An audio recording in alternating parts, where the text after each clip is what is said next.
5-axis CNC vs 3-axis, mind-blowing difference. Stopwatch #midnight to 0:30 hook.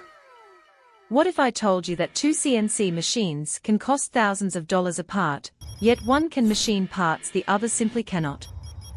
Imagine making a complex aerospace impeller, a medical implant, or a turbine blade.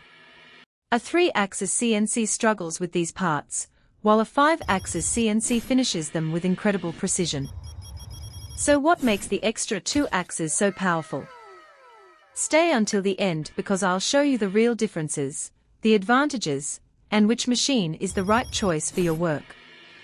Stopwatch #0:30 to 1:30 curiosity. At first glance, both machines look almost identical. Both use cutting tools. Both remove metal. Both are computer-controlled. So why do manufacturers spend much more on a 5-axis machine? Is it just about speed? Is it only for expensive industries? Or is there something much bigger happening behind the scenes? Let's find out. Stopwatch #1:30 to 3 o'clock main comparison. A 3-axis CNC moves in 3 directions. X-axis left and right. Y-axis front and back. Z-axis up and down.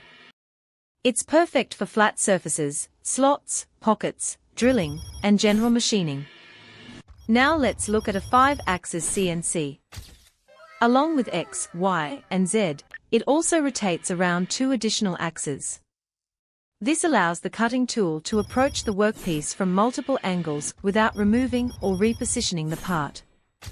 That means fewer setups, better accuracy, faster production, better surface finish, ability to machine highly complex shapes. Think of it like drawing on a cube. With a 3-axis machine, you must stop and rotate the cube manually. With a 5-axis machine, the cube rotates automatically while machining continues. That's the real game changer. Stopwatch #3 to 4:30 mirroring the viewer. Now you might be wondering, if I'm a beginner, or I run a small workshop, do I really need a 5-axis CNC? The answer is, not always. If your work involves simple brackets, plates, fixtures, drilling, or standard milling operations, a 3-axis machine is more affordable, easier to program, and highly productive. But if you're machining aerospace components, medical implants, molds, dies, turbine blades, impellers, or highly complex parts with tight tolerances, a 5-axis CNC becomes a huge advantage. So don't choose based on what's more expensive. Choose based on the type of parts you make. Stopwatch #4:30 to 5 o'clock solution and conclusion. Here's the simple answer. Choose a 3-axis CNC if you need lower cost, easier programming, and reliable machining for everyday components. Choose a 5-axis CNC if you need maximum precision, fewer setups, complex geometry machining, shorter production time, and premium quality surface finishes. Now tell me in the comments. If you had the budget, which machine would you choose? 3-axis or 5-axis CNC? If you learned something new today, don't forget to like, share, and subscribe for more CNC machining tips and engineering content. Thanks for watching, and I'll see you in the next video. Orthopedic implants require continuous 5-axis motion, where all 5 axes interpolate simultaneously.